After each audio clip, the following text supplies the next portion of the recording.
Yes, sir. Yes, sir. Yes, sir.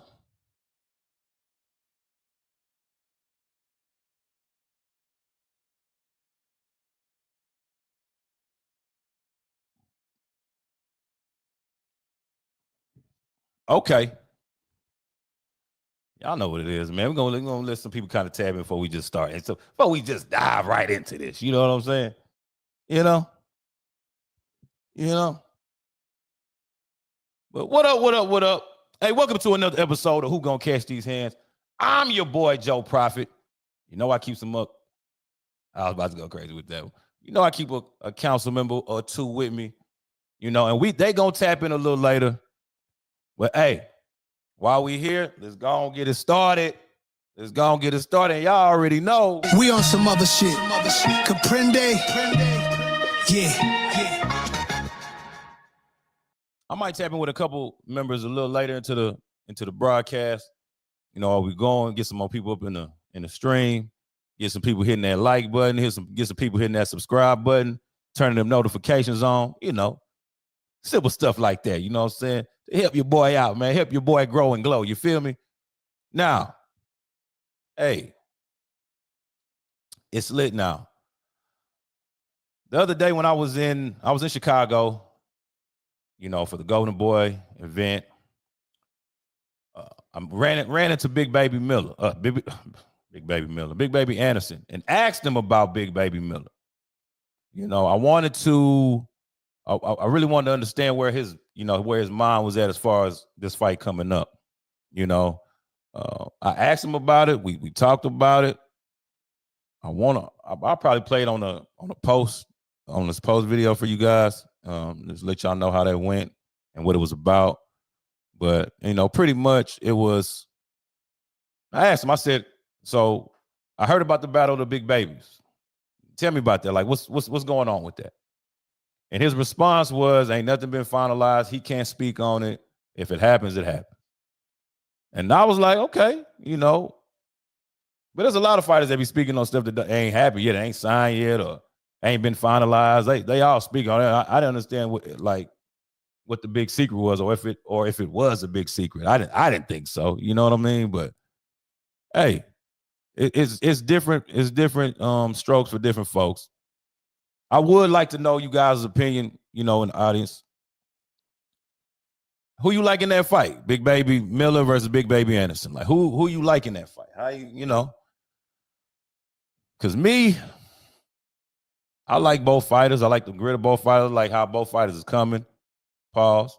I like what both fighters bring to the ring.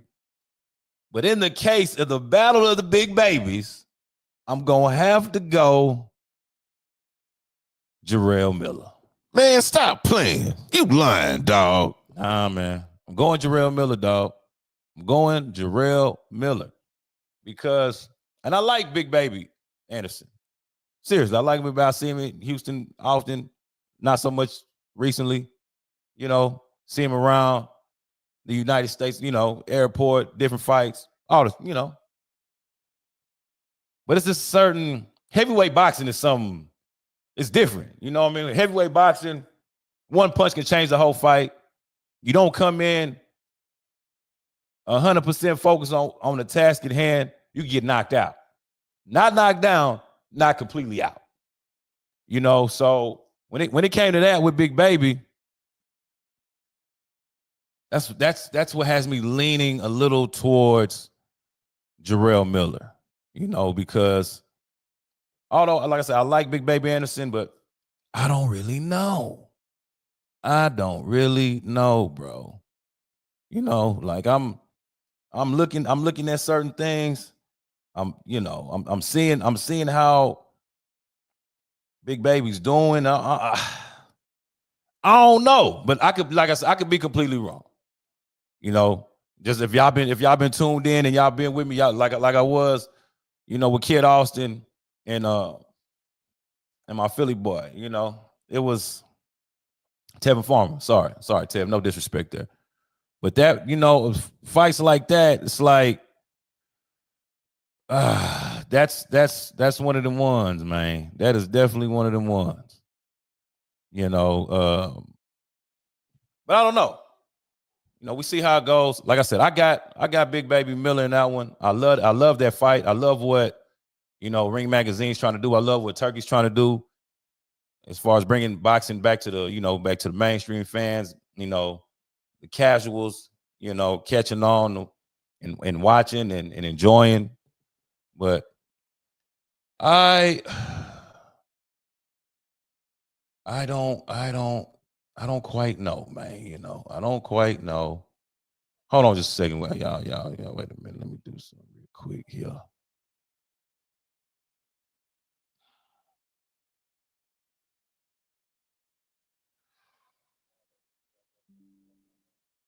Hold on just a sec. Let me still.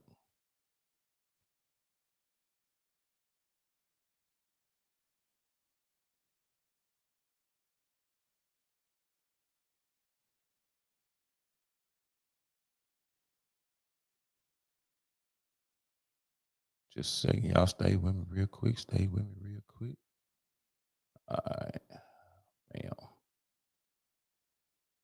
All right. Now let's keep it moving, man. The Canelo-Bud Undercard. I don't know if y'all seen it. Well, the proposed undercard. Let me say that because I don't think it's not finalized. They got 3 potential fights on there on the undercard. Let's check them out. We got Christian and Billy against Lester Martinez. That's a fire fight. Lester Martinez, that's a bad boy. I don't know if y'all seen Lester Martinez. If y'all haven't, go check him out. Lester got some. He's a problem. We got what we just spoke about, Jaron Ennis versus Jarrell Miller. We got Callum Walsh versus Fernando Vargas Jr. Those 3 fights right now are proposed on the undercard of Canelo Crawford, Canelo, however you want to put it, whatever side you want, and that's how they rocking. But from what I was hearing, Turkey's gonna have like a whole week of fights. Like it's gonna be an overload. So that's what I'm looking for. That's what I'm looking for, honestly. As a matter of fact, let me tap my guys in real quick, man. Let's see here.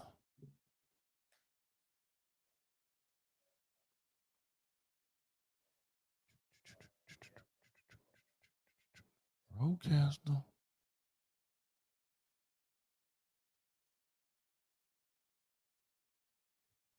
Yes, sir. Red blood cell production and endurance while you're working out. And then I do the ZMA5 for post-workout recovery. That's just a zinc magnesium blend. And what, they send it right to your door? Yep. Right to your door. I promise you, you won't feel like you've worked out after you do the ZMA. And if you add the post-workout, you won't even, I promise you won't feel like you worked out your next workout. You'll be like, man. You talking about Jam? I missed that. Yeah, I mean, I check out the website then. Yeah, check it out. Snack. Oh, okay. Victor Conte. Yeah. I've been using it since it's first been out. I got a question. JM, Matt, everybody, I got a question. We live? We are live. All right. We live. You can tell me from a certain voice what time it is. Go ahead. Yeah. If Terrence Crawford stops Canelo, do you guys believe that they will start the drug rumors that he's on drugs, he's been on drugs? I mean, I've heard little whispers about the shit that ain't really made it past a whisper because he's always been clean. But if he happens to stop Canelo, I'll start with you, Jan. What do you think will happen if he stops Canelo? Well, the allegations, as you pointed out, have definitely started, but they're a little bit more than a whisper. Reports are that Bud filed a lawsuit against Fanon for defamation because he was one of the ones that was the loudest saying. But yeah, if you knock out a guy with a granite chin that's not been stopped, yeah, definitely welcome to the rumors that you're on steroids. But the irony is he's a VADA approved athlete, which was the testing protocol for the entire World Boxing Council. So, and he's a snack athlete, clean athlete. But yeah, short version, yeah, absolutely. They'll accuse him of cheating. They're already doing it and he hasn't done it. Right. Almost as if a built-in excuse should he stop Canelo. Right. Now, you spoke about this for guy. Because I used to, man, for some reason, somebody was telling me that this guy used to be a formidable source in boxing media. You know, he used to actually have relevant information that you could actually use. But ever since that Errol Spence and Bud fight 2 years ago, this guy has, yeah, you're right. And that's why I called it a whisper. I mean, he does got a voice and he does got a fan base, quote unquote, or whatever. But I didn't understand how he was just coming with these claims and he had zero proof. He had zero proof. And I'm like, did he lose he acting like he lost his money and he bet on Spence and, you know, it didn't really go his way. Or, you know, I don't know. Because when you talk with that type of conviction about somebody, like you really know, and you have no idea at all, I think that's a scary person. But that's somebody that I don't want to say cancel. That's a crazy word, but I don't know. You shouldn't really pay that shit too much attention because you can see something personal there with that dude, you know. But let me go with you, Marlo. Marlo, what you think will happen if Bud stops Canelo? I mean, he's definitely going to get the steroid allegations if he does, because they're not going to believe it. Well, I could tell you the whole play right now. What they're going to say is, well, he went up to 154 and he couldn't stop Matchroom. What you mean he was able to go up to 168 and stop Canelo? So that's exactly the play they're going to use, and that's exactly the way they're going to run it. It depends who it's coming from, because like right now we're having this conversation before it even happened. So if it's coming from some people who claim to be Canelo supporters, I think it's funny. I like it. What it sounds like to me is it sounds like fear. Like you looking at these Crawford workouts and all that kind of stuff. You looking at how good he's looking. Now you got to put that shit in the air because like that little bit of doubt, a little bit of fear, like it's creeping in. And when it's like people like Fanon or whatever, you just know what it is. You know what it is. Hate. Bud is a pretty clean athlete, according to the record. Right. He's never been problematic in any way, shape, or form. So I think people need to be more confident in their guy. So stop focusing on all the steroid stuff. Like if you really believe in Canelo, then you got nothing to worry about. Man, I'm gonna go to you, man. What do you think of having Matt if Bud stops Canelo? I mean, it's pretty much been said already. There's gonna be a lot of baseless arguments and baseless conversations. People just making up excuses because you know they don't have confidence. You know, if you're a Bud fan, you've been a Bud fan, you've always had confidence in him, win, lose, or draw. He's always, you know, passed the test. So I look forward to the argument with those Canelo fans. And when he does, you know, what people don't expect him to do, I look forward to being right here again. Man, okay. Dre, you there, man? I don't know if Dre, you there? And now I'm gonna go to Bam. Bam, what you think gonna happen, Bam, if Bud stop Canelo? I mean, you know, I agree with the rest of the boys, man. They're definitely gonna, you know, call steroids. I've heard, you know, the steroid allegation all the way dating back to, you know, post Spence fight after he put that whipping on Spence. Yeah. They've been saying it since then. So if he go up and stop Canelo, they're obviously gonna say it because nobody stopped Canelo. Correct. Canelo's barely been wobbled. You feel me? Like, so with that being said, though, it's like, especially with how frivolous people are with rumors and information like that, that's almost a guarantee. Like, it's almost you know what I'm saying? the fact that we're in front of it like this is actually funny because I promise you, I'm gonna definitely run this back if we just start hearing it, which I think we are, because I do think Bud could stop this nigga. You know what I'm saying? And I say that because just the type of style that you know that Bud has. You know, we know he's a fierce counter puncher. You know, he can box any kind of way you want to do it. He can brawl if you want to. You know, but man, I think I want to see it because we ain't never really seen nobody go to Canelo's body. You know, and you know, he does all the nice little herky jerky head shit and doing all that, but he don't really. You know, I ain't never really seen nobody just go and target his body. And I think that might be something that we see Terrence Crawford do, like literally just go and target this body. You know what I mean? And see what happens with that. Yep. And if Bud smells any ounce of him, if Canelo being hurt, he's gonna take done. that. Yes, I agree with that wholeheartedly. If at any point in this fight, Canelo Alvarez he gets wobbly or he does any kind of like some unknown shit that we done seen, he's done. Bud gonna clean him up. He's gonna, because that dude is one of the best finishers in the game, and he's been a great finisher, I believe, since 140 pounds. Like that's when I just started seeing like he's taking you out. Like you get the wobbling, get the dropping it like you out of there, bro. He gonna drop you like you hot, bro. You hot, you done. You know, but yeah, I mean, let's see, man. Let's see.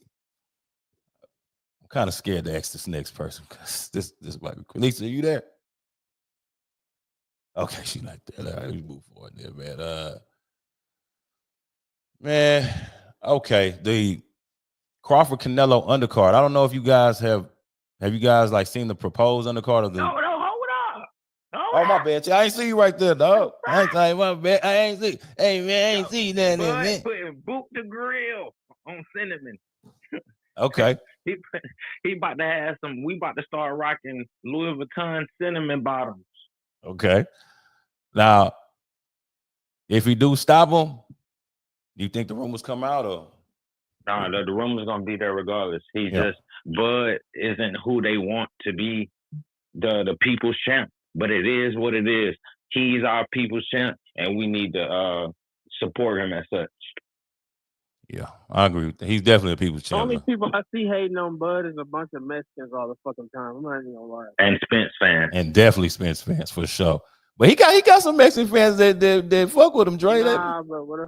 Okay. I'm not gonna lie, bro. Since this Canelo fight came out, these niggas showing their true colors and shit, bro. Oh yes, it's for sure on that day.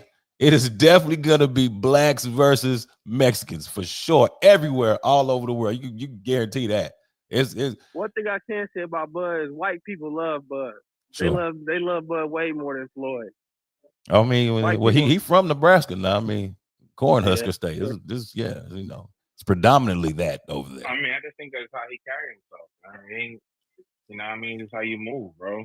You know what I mean? Being authentic and being yourself and not trying to be just this, you know what I'm saying? He's just the way you move, man. You know what I mean? He should have been getting these accolades. He should have been getting this notoriety, but you know, his time is now. That's why I strongly believe this is it. You know what I mean? Canelo don't know what he's going up against. All the intimidation, all that shit don't mean nothing, man. You're gonna get the guy who's always been counted out. The narrative has always been against him. Never, you know what I mean? Yeah. You're used to this, bro. You're used to this, man. You're used to being in this place. It's cool. Go ahead. That's why I like the fact that Bud ain't talk about no PEDs.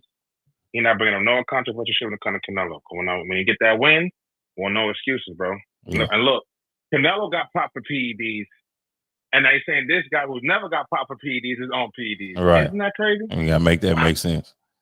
And then not only did he get busted, but then they up the level, which is even, you know, it's crazy that happened like that. You know what I mean? To make it seem like what he did was okay. So you know, but I don't think they realize the stain is still there. Like the stain is still there. You know, Canelo. He a top dog. You know, you can't even deny that. Canelo did his thing in this game. But got some asterisks, in places. The meat, I mean, pause. That man, what we doing? Like, I feel like every single fighter definitely, the thing is to have an advantage in the ring, right? You know, it's competition. You know, you want an advantage where you can get it, but when that advantage is like cheating, that's a problem. Like, you know, I almost went to this Patriots thing, man, with the inflate gate and all that. Like, you know, some people will go the extra mile just to win. A lot of people will, not just some people, a lot of people. And you look at it and you analyze it and you just like, because I don't know if y'all heard this saying, right? If you ain't cheating, you ain't trying. That is crazy. But when you kind of look at it, you like, I understand it. But when you're a real competitor, it's like, why the fuck you got to cheat when you can just work hard? When you could just literally just work on the craft, like work on the skills, get better, you know. But anyway, the proposed undercard. Go ahead. Who said something? Wait, before you move on, I'm gonna bet you my last dime.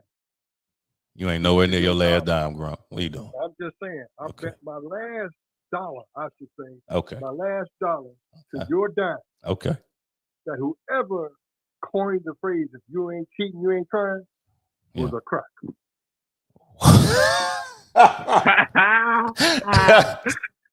I agree. No fact. Hold on now. Let that nigga cook. Hey, that was real. You know what I mean? I'm not gonna lie. That was straight on point, you know? And how can we find that out? You know, chat GPT that shit or whatever, who came up with that phrase? I don't know. I'm already on it. All right, you know, we'll get back to y'all, see, you know, what we come up with. You know, okay, let's get to this. Let's get to this Bud and Canelo possible undercard, you know. You got let's go here. So they're going Christian and Billy versus Lester Martinez.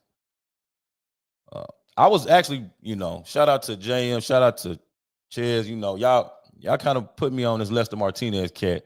I kind of heard about him, but I actually started watching. I watched like 2 fights, and hey, this guy's a problem. I'm not gonna lie. He is a problem. But so is Christian and Billy. I like him, Billy. To be honest, I thought him Billy was the one that was gonna fight Canelo instead of old buddy that actually I can't even think of the guy's name that was doing all that running with the blonde streak in his head. I can't think of his name. Sorry about that. I can't think of the dude's name right now. But I thought that was in Billy. Because in Billy he's really like that. You know, Billy, he's in there trying to smoke something. I don't know, JM, if you know about it in Billy, but who you like in this Lester Martinez and in Billy? I think Lester Martinez is next up. He trains side by side with Bud. From what I understand, he's one of the primary, if not the primary guy, prepping Bud for Canelo. Nice.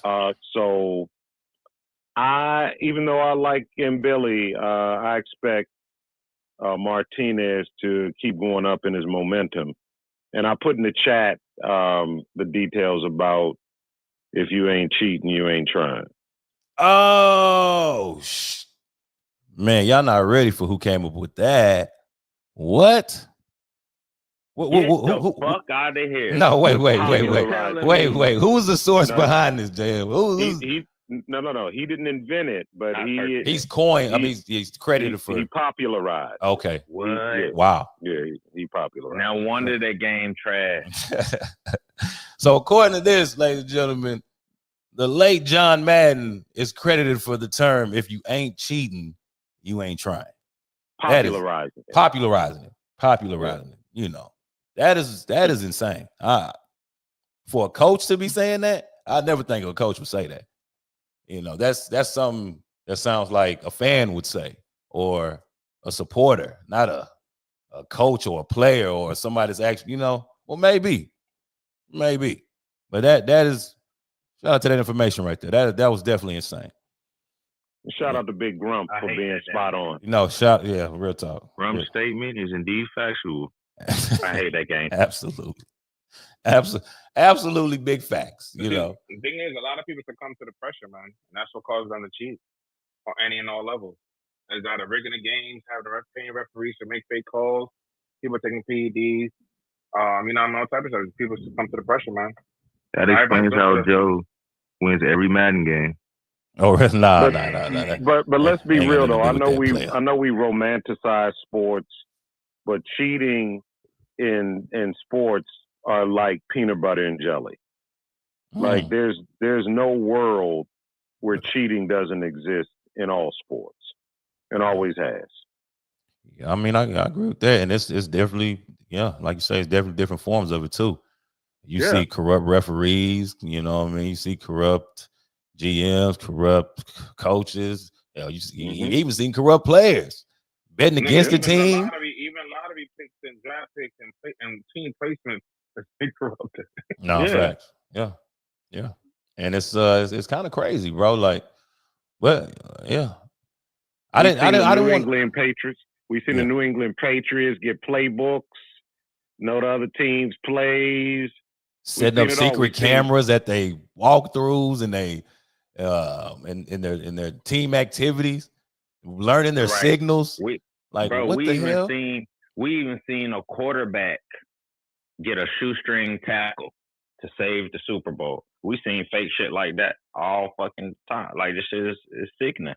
And when baseball was America's pastime, it was very normal for the pitcher to over oil their hair or put oil or Vaseline behind their ear, rub their index finger behind their ear, put the Vaseline on the ball, corked bats.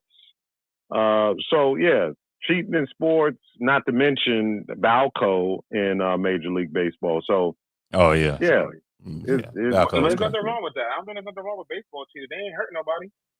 Right. You know what I'm saying? You get a couple extra home runs, strikeouts, stuff like that. It's cool. You know what I'm saying? Like, nobody getting hurt. You made me think of something, Matt. Like that steroid era in baseball, like a lot of people say that was good for the sport. You know, because you're getting to count home runs, watch home runs. A lot of casual people that don't even watch baseball is into it. And the thing was said was that steroids, of course they help, but just because you're on steroids don't mean you hitting home runs. Like hitting a home run is a skill. And it's literally a skill to get that ball over the wall. But do you think that the MLB was like heavily involved with like on some Vince McMahon with the steroids and stuff like that? Because that was a big thing, you know what I mean? And it was who was the whistleblower on that Jose Canseco that took everybody down. But do you think baseball like heavily influenced that? Like they was okay with these guys just doing that? I do. Yeah. Because see, I was a baseball fan at the time, and just before they Major League Baseball allegedly let both Victor Conte and Angel Herrera into the dugouts, there were literally no fans in the stands, like none. Empty games. As soon as it started raining home runs, it was standing room only again.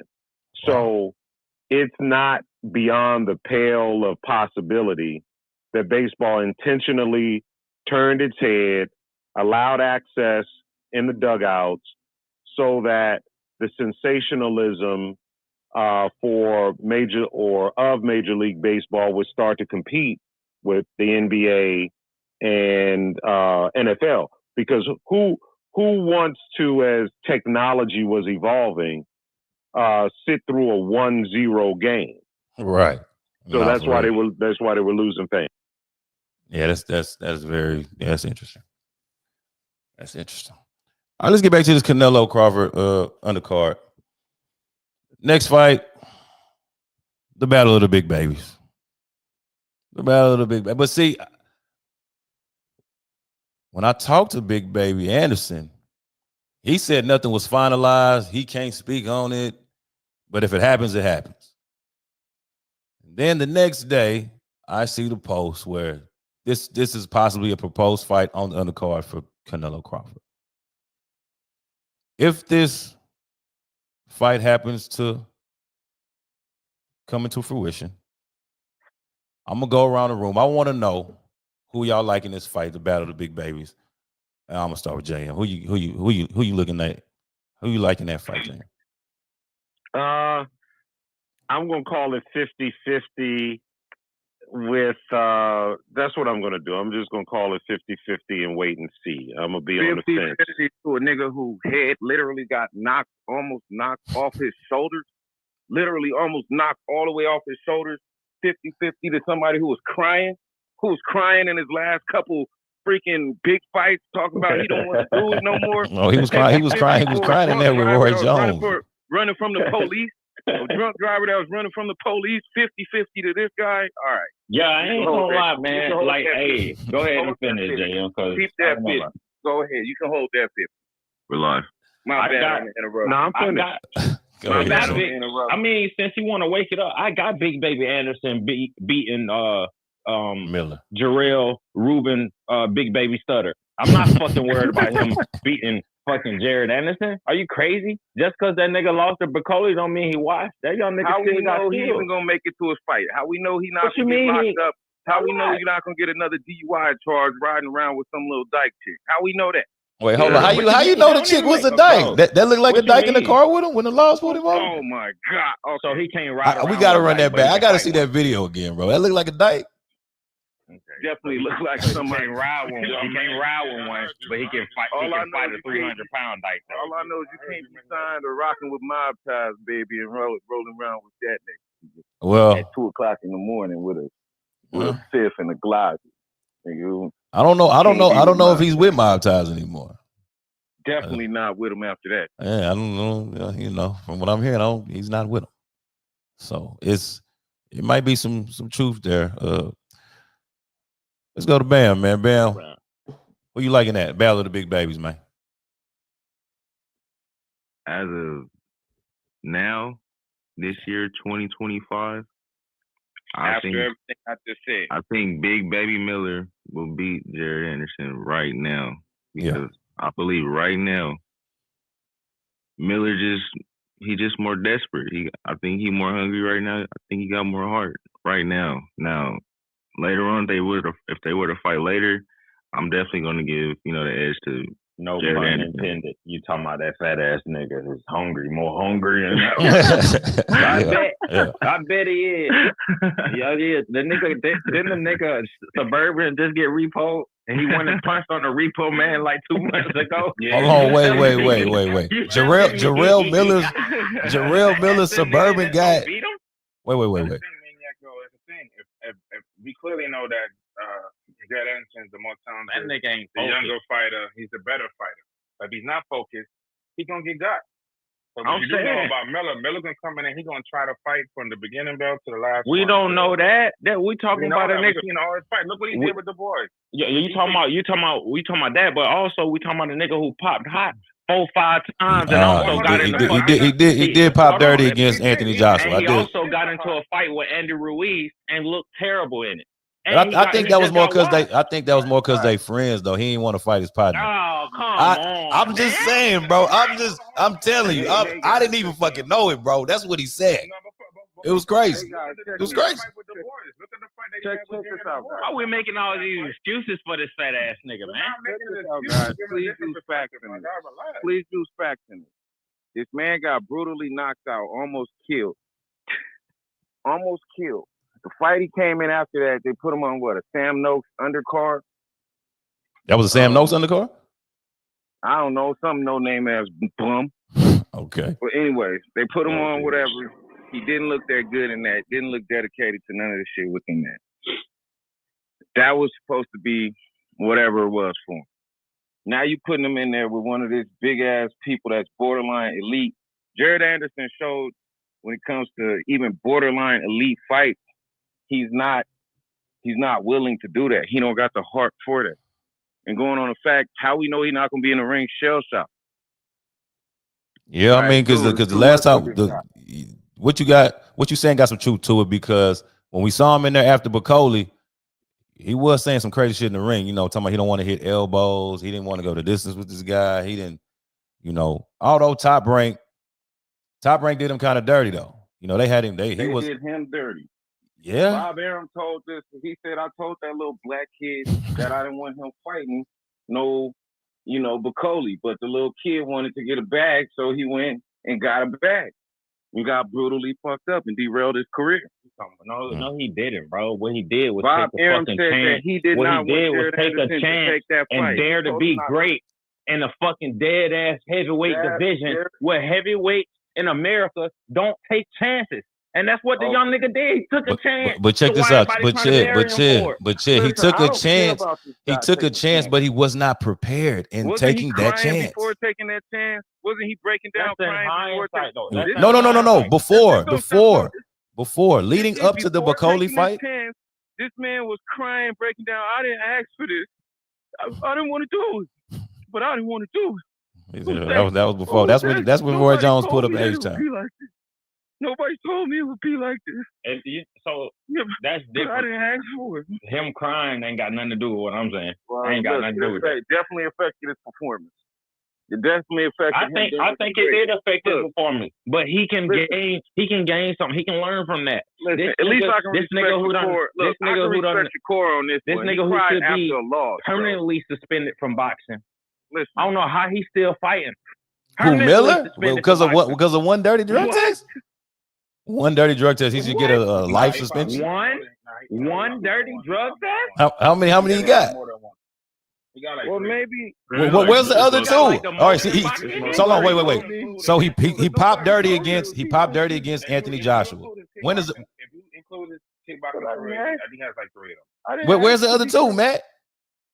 I think 2 in boxing and 1 in kickboxing before he started. This Oh, nigga is a okay. multi-sport offender. Wow. Oh my God, we can't even trust this nigga. We gotta check that, man. We gotta MMA. You heard that, man? I never heard Matt that. just said we can't even trust him in kickball. You with this Jared Anderson madness. But listen, regardless of what, get this guy out of the here, fight's man. being made, he hasn't popped dirty in the double arts fight. He didn't pop dirty in the Ruiz fight, and he's still getting opportunities. Are you gonna give that same type of respect to Ryan Garcia? Shout out to Smoke Session of Sports. Go ahead. So Will. what I'm Ryan saying Garcia popped dirty in one fight. You talking about Big Baby Miller popped dirty in damn near three out of 7 fights, bro. Get out of here. You don't give Ryan Garcia that same type of respect or same type of forgiveness or nothing. So what are you talking about? We don't need to. The public does. The public does. We don't need to. The public does. Every time something happens to Ryan, he's always I ain't talking to the public right now. We talking to you. And you the one giving all this forgiveness to Big Baby Miller. I didn't give any forgiveness. You know what? It's because they both from Long Island, bro. They both from Long Island. I never give no forgiveness. Oh, You never forgave Jarrell Miller? A lot of forgiveness. For what? What am I forgiving him For popping dirty and not, disrespecting the sport. No, nigga, but I'm not the one giving him chances. Oh, okay. You're talking to me as though I'm the one who says, "Yo, sign this contract and you up to fight Ruiz." It was sounding like that. We were just trying to figure it out. No, my nigga, I'm just stating the facts. You nobody giving nobody no chance. You just said that. You just said he deserves more chances because he didn't pop dirty with Dwyer and all this other stuff. I never said that, Will. Bro, I never said that. Next thing you know, but Ryan Garcia don't deserve more chances, though. And he only popped dirty on one. I never said that. Allegedly. With Victor Hold on now. Let that nigga cook. Cook, Will. Go ahead. Nah, man, they about to be overcooked, bro. You let that nigga cook on some fake shit? My food well done, bro. I'll feed that. Nigga made up a whole thing. I made up a whole thing. Like I said, man, I'm going with my boy Jaron Ennis to beat the shit out of this dude, man. This dude is a joke when it comes to boxing now. I'll let the dogs come eat the rest of this. This dude is a 300-pound joke. Damn. Like, okay. I mean. Yeah, Jarrell Meatball Miller. Yeah, I'm going with Jaron Anderson on this one. Well, so what's giving you like this conviction about Big Baby Anderson? He ain't looked too good in the recent past. He hasn't. And you could talk about Jarrell Miller, but I think he's looked a little better. He ain't looked that bad, but he ain't looked that good either. He ain't looked that good either. Yes, he did. He looked. Come on, man. What are we talking about? You talking about Jaron Anderson has looked worse than Jarrell Miller last couple fights? Yeah, we didn't hear Jarrell Miller saying, "I don't like hitting elbows. I don't want to go to distance." He ain't do none of that. I know. He didn't do none of that. Nobody told me that. He trying to collect the check. He was too busy trying to collect the check and get the boot off his car. Hey, I need to see that video, bro. He was really finna beat up a repo man. Yes. He Yeah, choked him. He choked the repo man. He got arrested for Oh, choking the repo man. He also pulled a gun out on him. Damn, I mean, Yeah, but he couldn't do that to Andy Ruiz. Yeah, like I said, man. Jaron Anderson is 6, dog. damn. The repo man. That mean my man wasn't paying that card no. That's a whole difference. And he just got paid too. That's what I'm saying. It just got paid. We talking about a man. This is a grown man, by the way. He's not focused. Yeah, I'm going with Jaron Anderson. This is Or his priority. Yeah, his priorities is just No. grown ass man. No, to Jared Anderson's defense, there are cases out there where the finance company was bullshitting around and people were making they payments on time. You talking about Jarrell Miller, bro? And they go through some bullshit. Oh yeah. I meant Jamel Herring. What? Yeah. Anyway, his priorities not right. So yeah, I'm pissed. I'm picking Jaron Anderson. We talking about a grown man that's going through these problems, and you trying to fight over a big baby name? Yeah, you looking for a check. You ain't even trying to win. Oh, so you think Miller just wants the rights to the name Big Baby? Yeah, he trying to collect the check. Let's get it on. It's the rights to the name, and he just looking for anything. I don't even think he's trying to win for it. Listen, the real Big Baby name goes to the nigga that was crying. I agree. Let's just start there. That's what Hey, I'm gonna say like this: Jarrell needs to get whatever he can get. This dude, remember, this guy was out of boxing for 4 years. Damn, now that's a hell of a layout. 4 years. That's a hell of a You layout. better get whatever you think you can get because he's what 36, I think, or 37 now. It's like, bro, you better hurry up and get that money. It's a fighter I've been wondering where his career been at, but I don't really want to ask anything about this fighter right now. So I'll wait. So all right, let's get back to the undercard. The last fight on this undercard is Callum Walsh versus Fernando Vargas Jr.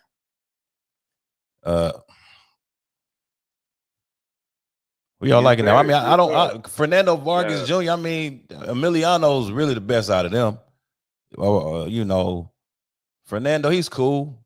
Yeah, I don't know how he's gonna fare against this Callum Walsh guy. A Mexican against a European. We just doing now. I'll probably lean towards Vargas Jr. My money on Callum Walsh. Ooh, okay. What you like about Callum Walsh? Because you jumped right out of there. You just leapfrogged and said that shit. God, I don't like nothing about Callum Walsh. I just don't like nothing about the Vargas brothers. What you don't like about the Vargas brothers, man?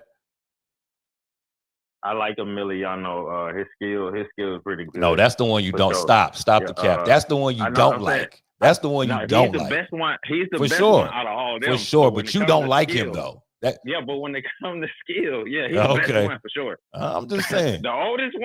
the oldest one, and the other one, they just all around boo boo. Yeah, Amato and Junior. Amato shouldn't even. He's a celebrity fighting one. Walsh is horrible. This shit is disgusting. This shit is like deviled eggs in a bowl of cereal. Oh wow. Nasty. Amato grabbed gloves by mistake, bro. Matt, man, who you liking this? And is Callum Walsh? Norman Jr.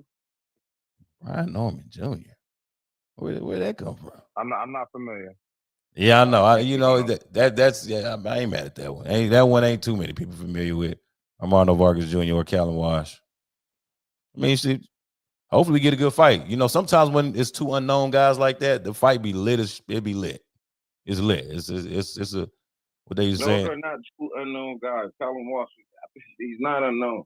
He's fairly unknown. What are you talking about? He ain't no mainstream guy. If you go around and ask 10 people right now, you know who Callum Walsh is? Yeah, he's thinking of Leon. He's thinking of his brother. You thinking of his brother, Leon Walsh. Yeah. He's thinking of Callum. People right now, do they know who Lamont Roach is? They gonna say, hell no. They gonna be like, that's a nigga that fought Tank. Yeah, La Cucaracha? No, they ain't gonna say that. They ain't gonna say that? They ain't gonna say that.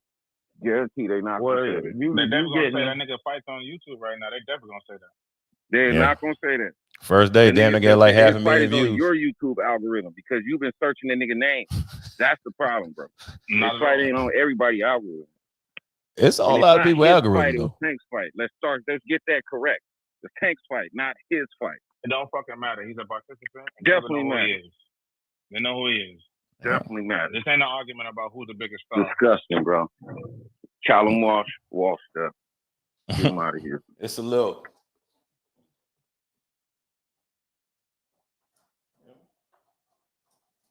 Whole fight card trash. I ain't gonna say it's trash. I mean that particular fight on the card is just like, but from what Turkey was talking before, it was gonna be like 3 or 4 days of fights. Who's the headline? Canelo Crawford. Who? Canelo and Crawford. Damn, they should have put Brian Norman and Devin on that one. They should have they put should have. Somebody else. And I think Marcus Taylor's gonna be on there as well, but I ain't see who he's fighting. They should have put Boots and Boots and who? Kelly? Whoever we gonna get the Boots next, man. We got something for Boots next, man. He's trying to pull Rashidi Ellis out now. Yeah. He had a list of 154 pounders he wanted to fight. I'll wait on it. I'll wait. Yeah. Oh, okay, never mind. I'll wait. No, let's see. Marlo, you familiar with Callum Walsh and Fernando Vargas Jr.? Absolutely not. Hey, we just gonna completely move past that one, man. All right, man. Let's go to Boots, man. Respect to the fighters. We just don't know. No, respect to the fighters for sure. We just, it's just. I think Coach says levels. It's levels. It's brother. okay. It's all right. What'd you say, Dre? Yeah, I think that's Leon Wash. I thought that was Leon Wash, brother. But yeah, I think he might experience wise, he might end up getting Junior. Cause like Junior ain't no standout boxer like that. That's what I'm saying. Like, yeah, he might lose. Facts. Yeah, we're talking about foundation. I know people be calling him London bum, but if you look at him compared to this guy, yeah, the amateur background is going to Colin Wash and all this other stuff. Hey, check it out. I'm gonna tell you what. I'm looking forward to watching him and learning who he is. I don't know who he is yet. I feel like that sounds disrespectful, but I'm looking forward to learning. All right, there's nothing disrespectful about that. I mean, if you don't know, you don't know. It's the thing, you know what I'm saying? Like, you better have integrity and be honest. Right. And then actually watch him and learn about him and say, oh, okay, yeah, whatever, but I don't think it's disrespectful because it sounded disrespectful maybe the way it was presented out, but respect to the fighters, man. We just don't know too much about you. One thing I do know is that big Mr. Potato Head fighting Jarrell Miller gonna get his ass knocked the hell out. Oh yeah. Why are you so sure about that? When you brought up that fight earlier, all I was thinking was, does Jaron Ennis, does he even still like boxing? Like, is he really even in it? It's not really like a testament to skill. I'm just looking for like, where is his head at right now? If he's not really serious about his boxing shit, like, he's gonna get in there and get hurt. We saw him get hurt last time because he's not focused. So it's like, I'm just trying to see where his head is at before I really I'm gonna look at him, I'm gonna see what happens, but shit, I'm not too confident with him right now. He got hurt the last time because he's just not good like that and not skillful and has no defense. That's why he got hurt the last time. He has no defense. He don't have as much skill. He has a lot of this little flashiness when he's punching little bumps, but he's not like that at all. You don't think so? No, at all. He needs to take his ass down to cruiserweight. With his limited abilities, he just needs to take himself down to cruiserweight. Go there and fight Richard Torres or something, bro, or wherever.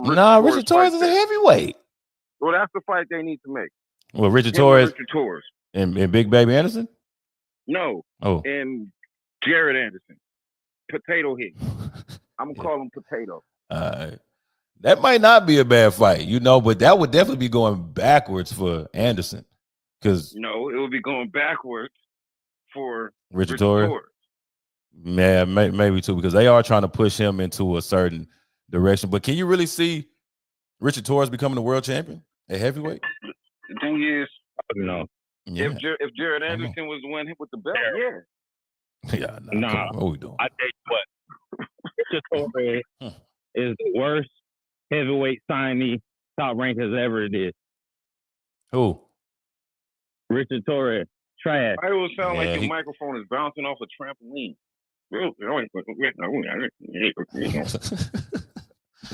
No, I wouldn't say Richard Torres is trash. I definitely would say Richard Torres. I said Richard Torres might be the worst heavyweight Top Rank has ever signed. Damn. That's a pretty strong statement. I think, me personally, I think that Big Jared Anderson, if he was to stop boxing today or lose to Big Baby, the other Big Baby, and let's say retire, that'd be a clear example of wasted talent. Or when talent doesn't work hard. That'd be an example of that. Because he has a skill set and he has a talent to be an elite heavyweight boxer.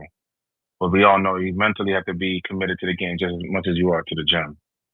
And that would be a prime example of wasted talent. The thing about him, though, Matt, I used to be a little confused about. It's like he's a big dude, but he tries to box like a small dude. Like he was literally like mirroring Shakur. That's one of his advantages to me, if you ask me, because he's light on his feet. He tried to be flashy in the beginning because he knows taking pictures and shit. Hold on. But that's one of his advantages, though, being able to get in and out like that. The problem is, to what was said earlier, sometimes he gets lazy on defense and he goes straight back instead of moving his head because he feels like he's faster than his opposition.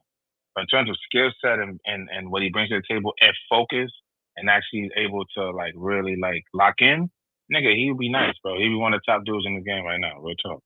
Well, let's be completely realistic. I just see a picture of this man standing next to one of his fans with his fan had his zipper down. And this man didn't even have enough respect for the fans to tell him to pull his zipper up. What the hell are you talking about, dog? What are you talking about? What the hell is you talking about, man? It's floating around on Jared. It's a folk floating around online. It's a picture that's going viral. Let's keep it in the ring. But this dude is crazy. You just can't trust Jared Anderson. All I'm saying. Can't trust him. Does Jared Anderson need this win though, or are they both in need of a win? He need every win.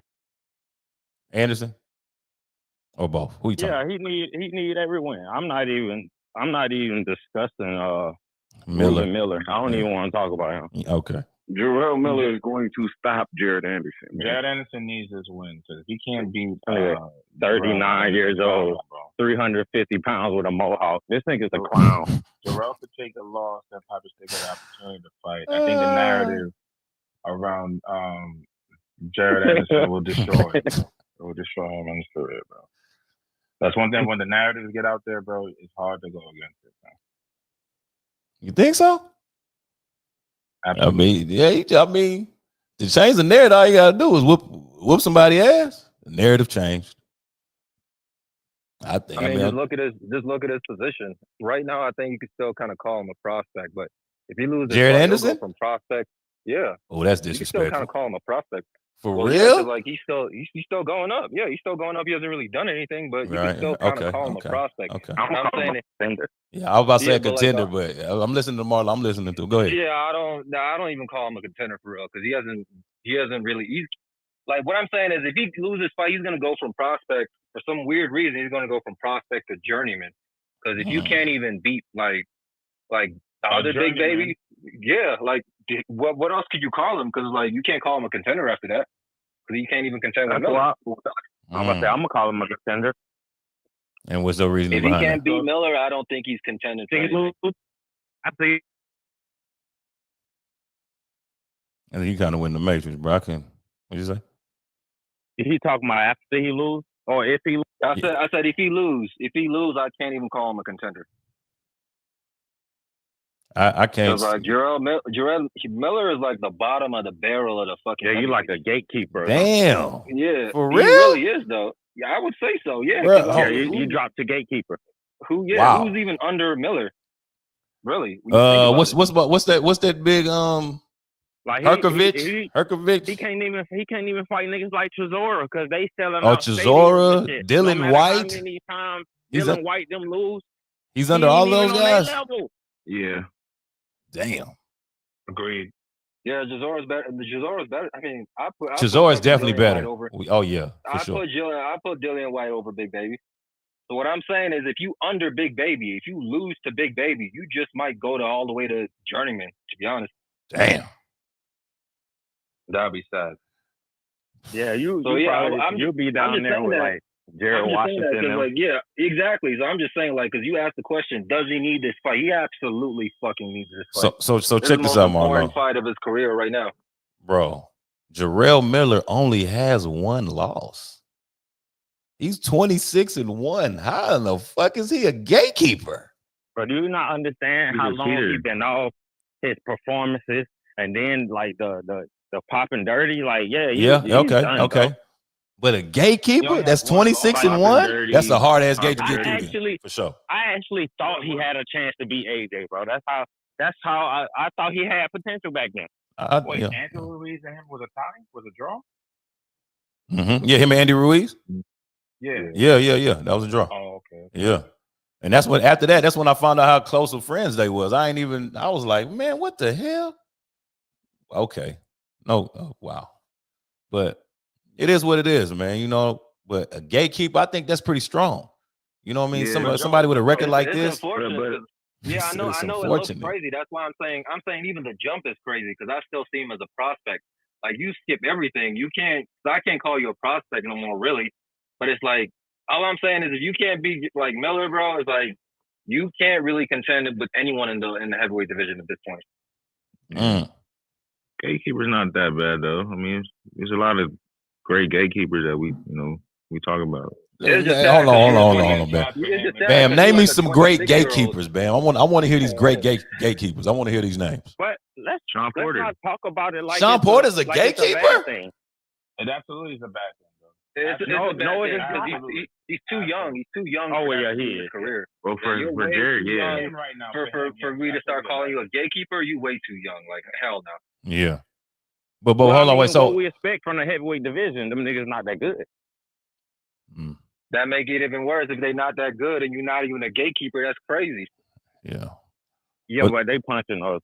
But wait. I want to go back to this Sean Porter being a gatekeeper. Where that come from? Sean Porter was a gatekeeper? No, it's probably one of the most elite welterweights. Like, yeah, that was what the hell? So what? You still had to fight Sean Porter. Everybody had that nigga fought everybody. Facts. No, yeah, he fought all the top guys to get to the belt. Like you ain't just no prospect coming to fight this nigga. Yeah. Hell no. Yeah, hell no. No way. Now even I think if he fought, sorry to cut you off, Chad. I think if he had fought Boots, right? When Boots was calling him out. Now see Danny. Then I think he would have been called a gatekeeper. You could have kind of called him like a gatekeeper because he was on his way out. Everybody else prior to that, because even Ugas, like that wasn't a gatekeeper fight. You know what I'm saying? Technically it was. I'm gonna say technically it was. Adrian Broner. Now Danny is a gatekeeper. AB is a gatekeeper. But Matt, when he fought Broner, But Matt, this is why the Ugas was a gatekeeping fight because Ugas got robbed in that fight, quote unquote. And that was his introduction to the elite status. Ugas never went backwards after that. So technically that was gatekeeping. Because if Ugas would have got washed, he wouldn't have been on that level no more. You didn't even say the Bud and Sean Porter fight. Because that could be mad at that. You said the Bud and Sean Porter fight. Go ahead, Ben.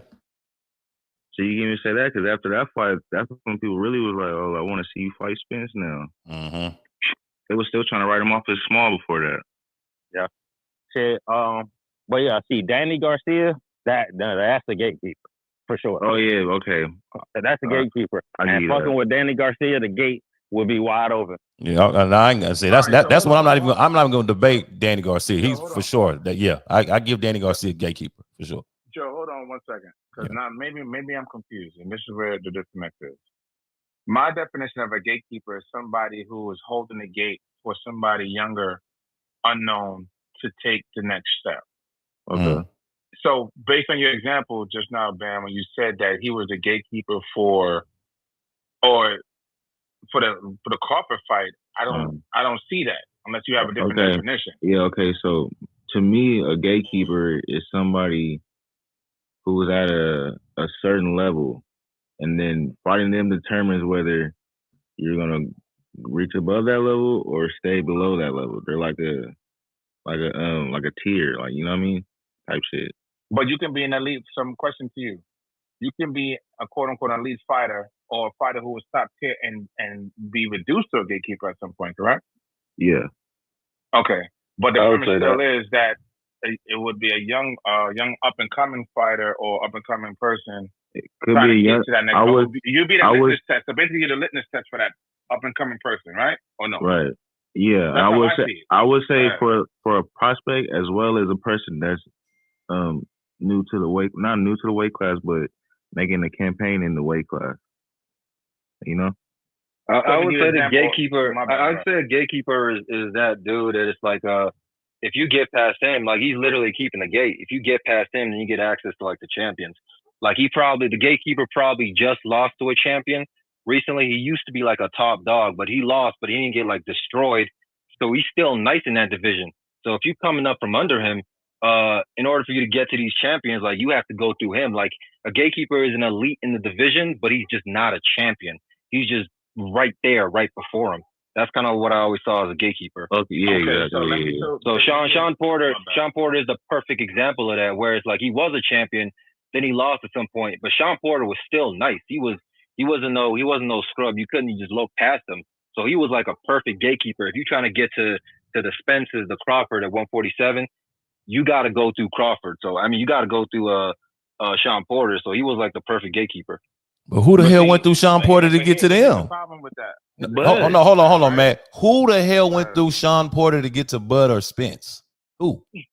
Bud went through Porter to get to Spence, bro. You're right. No, I'm saying, but okay, yeah. But he fought both of them though. I low-key disagree with that. Let me tell you an example of a gatekeeper that I would think of. Victor Postal, the dude, he's from. I think that's the dude from the Ukraine. At 140, right? Gatekeeping one. Yeah, okay. All right. Gambo at a certain point in his career to me was a gatekeeper. Right. Okay. If you get past him or them, then now they know what time it is. Right. I think those guys are a good example of what Marlo just articulated. And yeah, you in that division, you're not elite. You probably lost a championship fight to a guy, but if you lose to this dude, people may look at you like you're not ready to get to that next level. I don't see Sean Porter as a gatekeeper. Yeah, I think that's disrespectful and shit for Sean Porter. The reason why I come back, I'm gonna say this one thing, Bam. You can retort or whoever wants to. He fought Sean Porter, but remember the WBO moved his ranking up. He was ranked number 2, and Victor Ortiz was ranked number 1. They moved him up and gave him the shot at Bud. And even after that fight, they still had to go through hell of negotiations just to make the fight happen. It's not like, you know what I'm saying? I don't see Sean as a gatekeeper. I don't see it. Yeah, I also think you're still seeing it as a negative connotation. I still don't think gatekeeping is a bad thing. No. It's not negative for me. It's what it is, right? Because that's why I asked you earlier. Yeah. Can you be an elite fighter or a champion and then be reduced to that level? It's okay, right? Oh yeah. But when we actually break it down, and I'm thinking about it, just saying it, I don't see Sean as a gatekeeper.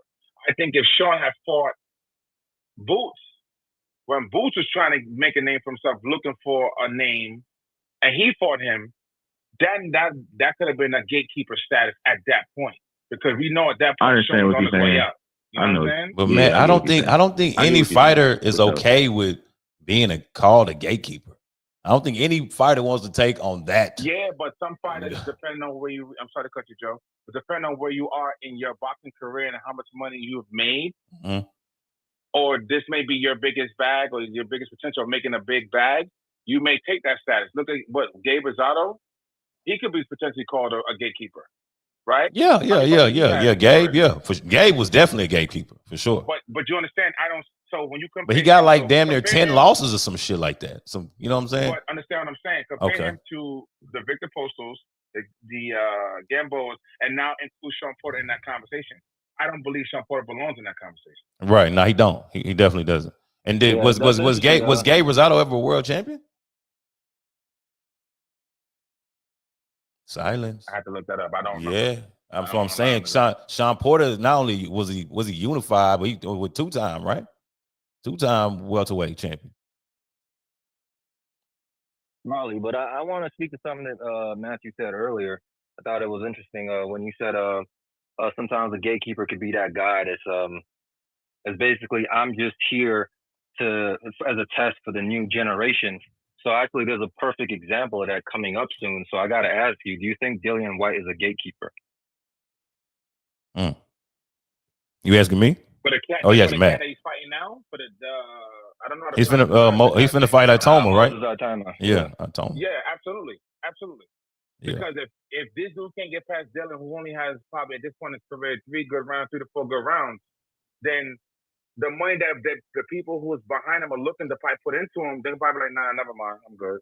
Yeah. You know what I'm saying? Like, but then again, you know what, I can get a little different, huh? No, I kind of, yeah. You know, you're saying it, and I'm thinking about it, and I kind of get it. Like, look at this is the way that I'm spinning it in my head, where it's like, Moses Itama has been looking good so far, but to get to that next level, Dillian White right now, he is at that gate to the next level. Maybe not at that gate to like the very, very best up top, but if you get past Dillian White, then we could look at you like a little bit different. Like, all right, so this guy's actually kind of ready. All right, this guy's actually coming up. It's kind of like when Joshua had to fight like Charles Martin, the way he blew past him in 2 rounds, we're like, all right, you really ready. And It's almost like Jared almost kind of failed that test because when he fought Charles Martin, he kind of struggled and we saw the first cracks there. So it's like Moses Itama, he's at that right now where it's like, if I could get through Dillian White, then we could really start asking and seeing just how good he is. So when you put it like that, and I'm really thinking about it, I guess, yeah, you're right. Dillian White, he is a Hold on now, let that nigga cook. I agree with you 100% on that one because this is the exact definition of somebody gatekeeping a division with what's going on next weekend. Yeah, because if Moses Itama can't get past, yeah, you're right. He can't contend to do anything in the heavyweight division. So with this particular fighter, yeah, Dillian White's a gatekeeper for sure. Hell, shit, so is Chisora. They gatekeepers right now. But I'm with you, man. I don't agree that we can call Sean Porter a gatekeeper. Like that, he's a Hall of Famer. Because is there any Hall of Fame gatekeepers? The thing that Matthew mentioned once earlier about being the big shot and being reduced to gatekeeper. Okay. See, Sean Porter was not a gatekeeper. His career is finished, but he was in a position to be the gatekeeper or a gatekeeper because he never could. Not say never, but he didn't win and maintain the what was over on the other side of the gate. He was always at the door. So if he had to continue to fight, and also they never sent anybody up through to try to get through the gate on Sean. He was always the one knocking at the door of championship. He wasn't fighting the lesser guy. But the position that he was in was perfectly tailor-made for one as a gatekeeper if he had turned around and fought the guys coming up instead of staying trying to fight the champions, which is, getting the fight with the champions, in my opinion. Had he not lost to Kell Brook the first time, I don't think he would have turned into that guy. But maybe not. Sorry, go ahead. Finish your thought, go ahead. No, I was just dealing with thank you. I necessarily don't disagree with you. I was going to say this. PBC had a lock at that time. At 47, they had a lock on 47. Hence the reason why they were able to kind of box Bud out. Where they were able to have a fight, then have a rematch, with all the top dogs in that weight class. So, yeah, he never had to introduce or nobody had an opportunity to fight him who was up and coming because they controlled 47 at that time. They had the majority of all the belts. So they're able to keep making the same fights over and over and over, even if it was without a title. You know what I'm saying? Because one thing about that time, specifically, the names carried more than the belts in some degree over there on that side. So, yeah, I get your point. Well, it made sense for it to be like that because if we doing size of the street, then yes, I want to keep the belt. I want to keep producing championship fights. I want to keep my people in rotation, and they keep. Yeah. I mean, that's how like a successful system's supposed to be ran. So it makes it. I think by default he turned into one though. I think that's what I'm trying to say. By default, just the way the system was ran, Sean Porter got kind of threw into that seat of being the gatekeeper. Because, the size of the street shit, even with that. But who was the young cat that had to pass him to go up to get to the next level? Yeah, nobody. Adrian Broner. Adrian Broner. I said that. Both young in the game. But that was Broner's first fight at 47. Yeah, he lost to Kell Brook, and then he fought Adrian. He was the second person to beat Adrian Broner. All right. Yeah. And that was literally. Hold on, wait. So who you were saying the gatekeeper was it? AB or was it? It was Sean Porter. I feel like by default he got thrown into that position for when he lost to Kell Brook because he was the champion. Kell Brook took that belt. I'm sorry. You said he kept the gate closed on Adrian Broner. Okay, we can go with Adrian Broner. Even when who else he stopped? He went up there and stopped somebody. Sean Porter was on the tear at that point. So he wasn't just jumping up and fighting the Keith Thurmans. He was literally a gatekeeper. I think he ended up stopping Paulie or somebody else. He beat Paulie before he lost to Kell. Okay, it was another white boy. He beat a dude. He knocked out a new name. I forgot Eric his name, Bone. but he knocked him out. Eric Bone. Him. He knocked him out, and then he beat AB, and then he lost to Keith Thurman. Mm-hmm. There we go. Yeah, and then he beat Andre Berto, Adrian Gonzalez, Danny Garcia, Ugas, and he lost Jesus Christ, that's a gatekeeper? Yeah, that's a gatekeeper. That's crazy. That's crazy. But see, listen at it though. There's no way this nigga's a gatekeeper. What the fuck? So and this is the thing. It's why I feel like he lost the established name. Okay, losing to Kell Brook. Listen, y'all remember? Y'all been watching boxing long enough. Kell Brook was tearing shit up at 47. Right. No, you wouldn't. Spence almost. No, the fuck Kell Brook wasn't torn. What did Kell Brook tear up at 30? I mean, at 47. He only beat Sean Porter for real. Bro, he was the guy at 47. No, he was not. He just put on a great performance. Nobody emphatically that Sean Porter. He wasn't on a little knockout streak. He was. He was whooping ass. He was definitely whooping ass. He was all the way in Britain, like he was making all that noise. He was undefeated. He was running through guys. I wouldn't say like many are saying. I don't think that he was running through some elites, but he had a little buzz. He did. Yeah, he definitely had a name. I cannot take that away. That was the whole hype for Errol going to take that shit. He just wasn't a guy like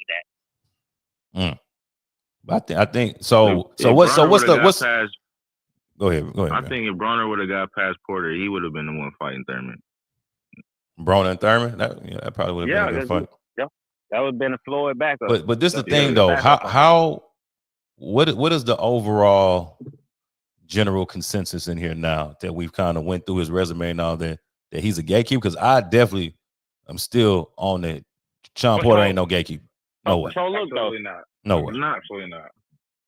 I think what M hit it on the bullet with it, because what really happened is he did fight everybody in his career, but if he didn't retire when he did, and he kept fighting, he was definitely gonna turn into a gatekeeper because he was probably never that's different. Again after that loss. So he retired perfectly, and that's kind of like what M was trying to say. And I'm like, you know what? That's something I definitely agree with. If he I agree with that. Fighting, he would have eventually turned into that. After the Bud loss. His resume and all the people he fought, he was just a top fighter. He was a great fighter, and he was a champion. So he wasn't a gatekeeper yet, is what I would say. I think for me, gatekeeping is keeping niggas from a title shot, and that's exactly what Sean Porter did. He kept niggas from title shots. So whether it's the level of gatekeeping he did, if you can't beat me, you're not going to fight Danny, you're not going to fight Errol, and you're not going to fight Keith Thurman. So that's you're not going to fight Ugas. You know, eventually Ugas replaced this nigga. So that's there's no disrespect to him because yes, you got lower level journeymen who people call gatekeepers, but if you're preventing people from getting to the champions and getting the belt, that's exactly what you are. I mean, see, your definition is different then. That's what I'm saying. His definition is different. You know, we looking at gatekeepers as like when Marlo was saying a gatekeeper, somebody, you know, they were doing their thing and they got derailed in some way. Now they on the other side of it. You know what I mean? It's so we look at it as bad because right. When Sean Porter beat Ugas, yeah, that was Ugas. People thought Ugas beat him. That was his introduction to the elite status. Yeah. He didn't go backwards since then. Ugas, right? So if you can get past somebody like Sean, you're good. You within the you amongst the elite. But if not, you long gone, my boy. Oh, That's a gatekeeper. You think Ugas? You said he didn't go backwards after fighting? No, he did not. Hold on. He didn't. He went up. So the fight with Mario Barrios wasn't a gatekeeping fight for you guys? Exactly. Ugas fought Mario Barrios? Yeah. Hey, well, that's exactly what that fight was. That proves my point. I mean, is it? Cause no, but you said Ugas was not. You said Ugas was a gatekeeper. That was. I said Ugas took his spot. Oh, okay. I don't know if you could be a gatekeeper as a champion. Like you're at that top spot. That's just a championship fight. Nobody was good at the time though. Remember, Ugas had got knocked out by Spence, and Barrios was barely at 147. They fought for a vacant title. Exactly. That was his introduction to 47. And guess who's about to be the gatekeeper of 47 now? No, Ugas beat Pacquiao for that belt. That's what happened. Yeah, he stopped Pacquiao for the belt, but he also. I'm sorry. Go ahead. When Ugas fought Barrios, Ugas had gotten his eye bone broken by Spence. That was more recently, though. That was more recently. What we talking about Barrios to Ugas, right? Yeah, we're kind of all over the place, but like Ugas got the belt from Pacquiao, and then he did have Spence stopped him. He did. Oh right, yeah. But remember also, right. It was Barrios. It was Barrios making the championship defense. Oh, okay. And you remember also, Ugas only got a belt because Manny Pacquiao got stripped. It wasn't like he beat Manny to get the title. He did. No, what are you talking about? He beat Manny. Okay, no, remember at first he got the title because Manny was stripped. Yep. And then Manny came and fought him. So he fought Thurman. You remember Manny fought Thurman for his portion of the title and beat him. No, I'm talking about, you remember when Manny didn't box for a while? And they were like, well, look, if you're not going to fight, we're going to strip you. Yeah, he became a champion in recess, kind of. Yeah, and Ugas became a champion, and then Manny fought him. So Manny did fight him eventually, but Ugas only mattered because of the inactivity of Manny Pacquiao. Wait. But that's still to my point, though, right? No. He took Sean Porter's spot. Wait. That's what he's saying. For Manny, because Earl pulled out because he had a retina injury in training, wasn't it? So right. Wasn't Manny the champion at that point? Yes, because he beat Keith Thurman. Yep. Okay. Yeah. I got this history right. But then it was confusing because I thought I was right because he was in recess for so long because he hadn't fought in so long. It was a weird era. That's COVID and all that shit. All right, so boom, here it go, right? Manny was in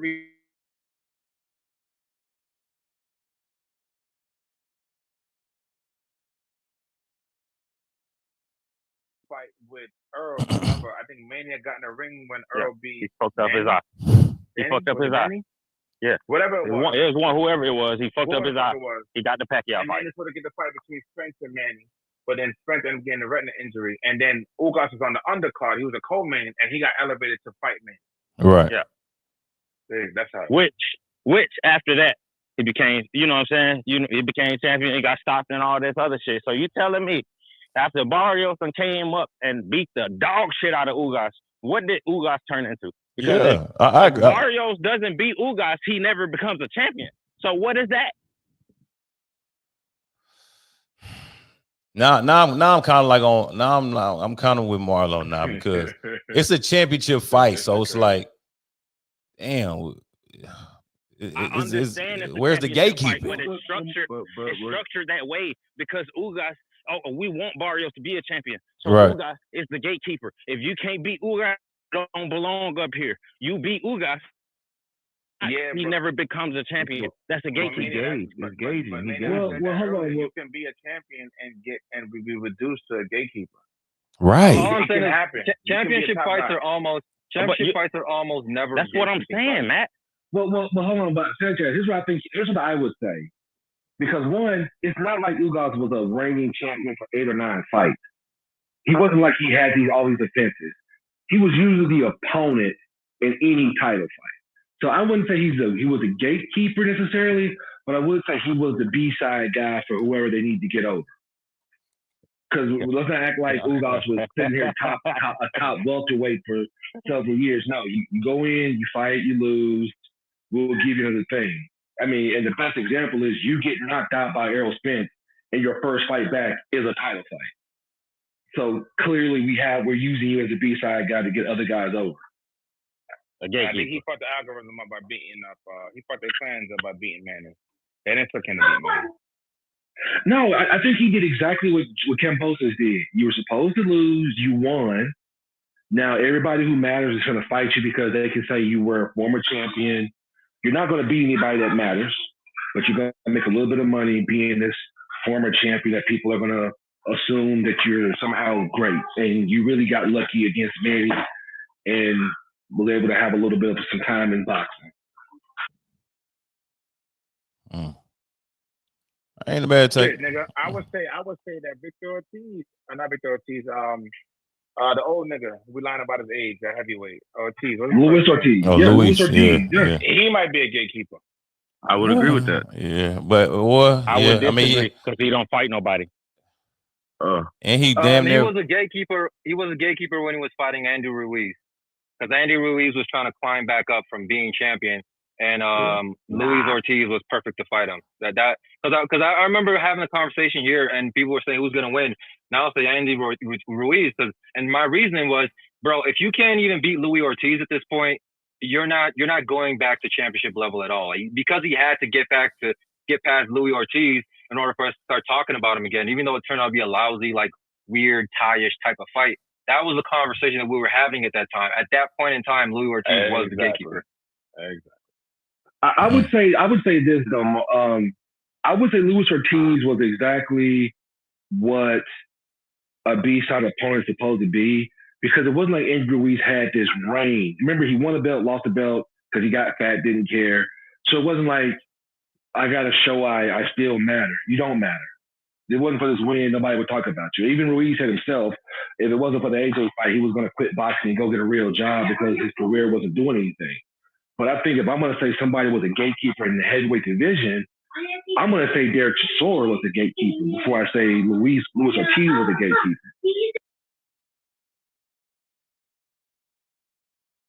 Because I point to the instances, like I saw Derek Chisora as the gatekeeper when Usyk was fighting him, because he was the up and coming guy. Because like I think that the thing with gatekeeping, I'm starting to see that it has moments, it has fights where you can point to that situation and be like, yeah, in that situation, you were the gatekeeper there. So I think it's more of a situational thing more than someone we could point to, and maybe like at some point in your career, maybe like I was saying earlier with M's point, like if Sean Porter was still fighting, we'd be feeding him to Devin Haney right now. We'd be feeding him to Tio. We'd be feeding him to Brian Norman Jr. Like eventually it could get to that point. And when I look at that fight and be like, oh look, Haney is fighting Sean Porter right now, I'm gonna look at Sean Porter and be like, yeah, he's the gatekeeper for 47 right now. Yeah, I'm starting to realize that too. And I think that's one of the reasons why he retired as well, because he knew he's gonna fall into that status. Right. Well, he tried to get in front of it. He tried to get in front. You know what I'm saying? Porter was smart. Yeah, he was definitely smart. I knew that, look, I'm basically the PvP gatekeeper, and the only reason I got a Crawford fight and my biggest paycheck ever in my career was because, remember, Ortiz turned the fight down. Yeah. So it would have been Crawford and Ortiz. Right. But Ortiz said, no, I don't want to smoke. Hey, but B, it was a little bit more with Sean Porter, though, because y'all can't forget this nigga was trying to get away from his dad, too. Because his dad was on some bullshit. He was just good on that. Like, his dad threw in that towel. Yeah, that was the reason he fucking retired, too, because he was just good on working with this guy. Like, it was just a little too much for him. So, yeah, it could have been the gatekeeping situation, actually turning into a gatekeeper. But I think it was more his dad. You know what I mean? I think it was more Kenny Porter, because Kenny was just, he was getting unbearable, man. You know what I mean? Like Sean was legit upset about this fool throwing in that towel. Like, he definitely wasn't trying to go out like that. Even though, do I think it was a bad, I don't know. Was it smart from his dad because he want to He saw the inevitable coming, and he didn't want the sun going out like that, and he kind of got out in front of it. Kind of say the same thing about Sean Porter's decision just to lead the game because, maybe he probably was going to turn into a gatekeeper, but he damn sure wasn't trying to fuck with his dad no more as his coach. So it was like, just kind of pick and choose where you want to go, with that there as far as him being a gatekeeper. But, man, this last thing I want to talk about is Boots Ennis, what's Oh Lord. what's Sometimes you got to say the best for last. You know what I'm saying? You're gonna say the best for last. What is next for Boots Ennis? We've seen his hit list.